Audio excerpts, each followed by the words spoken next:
નમસ્કાર દોસ્તો, શાંતિશ્રમ ન્યૂઝમાં આપનું સ્વાગત છે। ભારતની જનગણના 26-27 વસ્તી ગણતરી માટે રોકાયેલા સ્ટાફને ભારતના બંધારણ કલમ 15A મુજબ ઓન ડ્યુટી ગણવા, પરંતુ વાવ-થરાદના ડીપીઓએ પરિપત્ર કરી ઓન ડ્યુટી કામગીરી ના કરવી, શાળા બાદ કામગીરી કરવી તેવો પરિપત્ર કરતા શિક્ષક, જે ગણતરીદાર, કર્મચારી અને સુપરવાઇઝર અને બંને સંઘ દ્વારા વાવ-થરાદ જિલ્લાના ડીપીઓએ પરિપત્ર રદ કરી કામગીરીમાં ઓન ડ્યુટી ગણાય તે આવેદનપત્ર દિયોદર મામલતદારશ્રીને આપવામાં આવ્યું। આ પ્રસંગે હોદ્દેદારો, શિક્ષકો રહ્યા ઉપસ્થિત।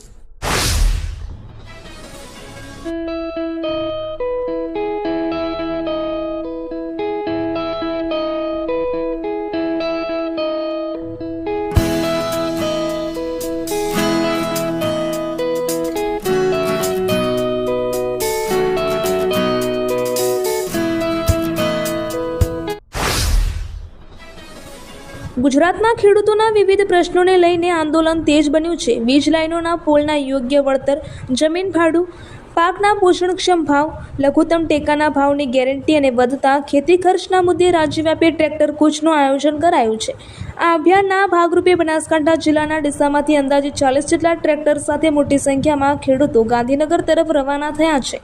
તેઓ પોતાની માંગણીઓ સરકાર સુધી પહોંચાડવા માટે કૂચ કરી રહ્યા છે। દાંતીવાડા તાલુકાના નાંદોત્રા બ્રાહ્મણવાસ ગામની પ્રાથમિક શાળામાં રવિવારે જનકલ્યાણ શિબિરનું આયોજન કરવામાં આવ્યું હતું।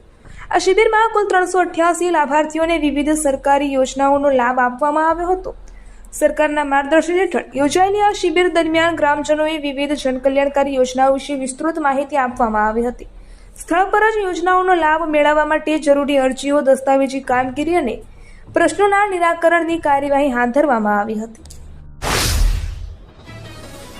કાંકરેજ તાલુકાના કંબોઈ 4 રસ્તા પર રેતી ભરીને આવતા અને જતા ડમ્પરોના કારણે ટ્રાફિક જામની સમસ્યા યથાવત છે।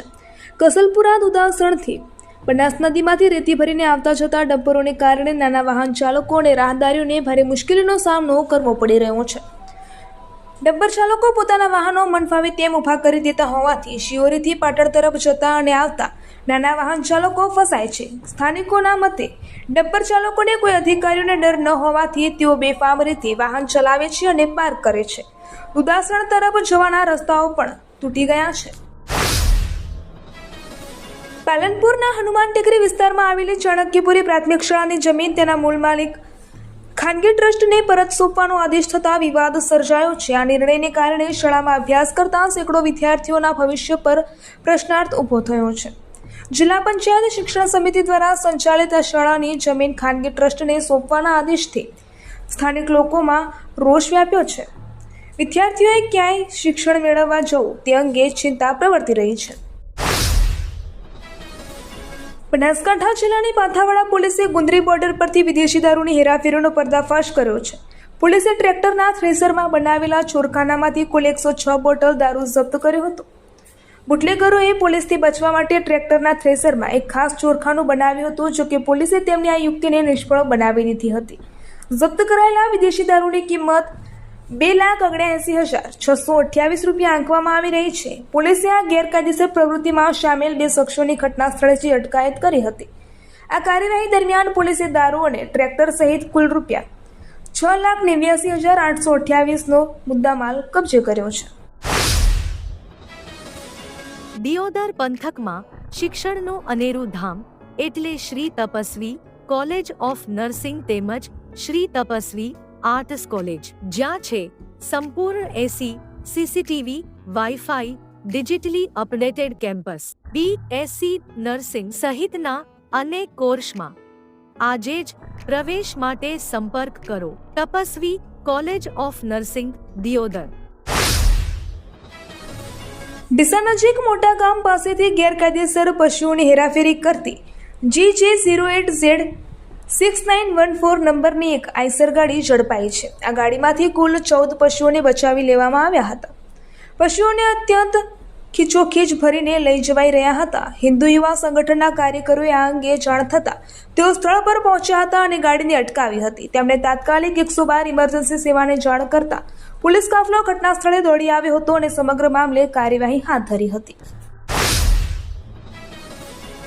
ડીસા તાલુકાના ચુનાડીસા સમવ રોડ પર એક માર્ગ અકસ્માત સર્જાયો હતો. મજૂરી કામ પતાવીને બાઇક પર પરત ફરી રહેલા એક યુવકને અકસ્માત નડ્યો હતો, જેમાં તેને ઈજાઓ પહોંચી હતી.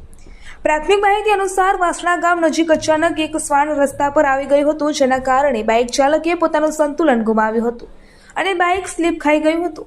અકસ્માતની જાણ થતાં જ આસપાસના સ્થાનિક લોકો તાત્કાલિક ઘટના સ્થળે દોડી આવ્યા હતા.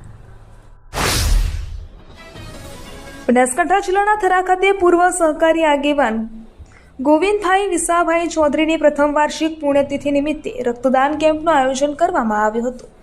તેમના મિત્ર વર્તુળો અને સામાજિક કાર્યકરો દ્વારા આ કેમ્પ યોજી તેમને સાચી શ્રદ્ધાંજલિ પાઠવવામાં આવી હતી.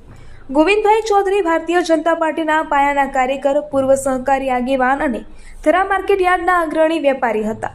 1 વર્ષ પહેલા તેમનું અકસ્માતે નિધન થયું હતું. આ કેમ્પ થરામાં આવેલ બાલાજી જીનિંગ ખાતે યોજાયો હતો. વાવ-થરાદ જિલ્લા એલસીબી પોલીસે રાજસ્થાન રાજ્યના 2 ગંભીર ગુનાઓમાં છેલ્લા 6 મહિનાથી ફરાર વોન્ટેડ આરોપીને ઝડપી પાડ્યો છે. આ સમગ્ર કાર્યવાહી મુલ્લુપુર નજીક ભારતમાલા રોડ પર આવેલી એક હોટેલના સીસીટીવી કેમેરામાં કેદ થઈ હતી. એલસીબીના પોલીસ કર્મચારીઓ થરાદ પોલીસ સ્ટેશન વિસ્તારમાં પેટ્રોલિંગમાં હતા ત્યારે તેમને ચોક્કસ બાતમી મળી હતી.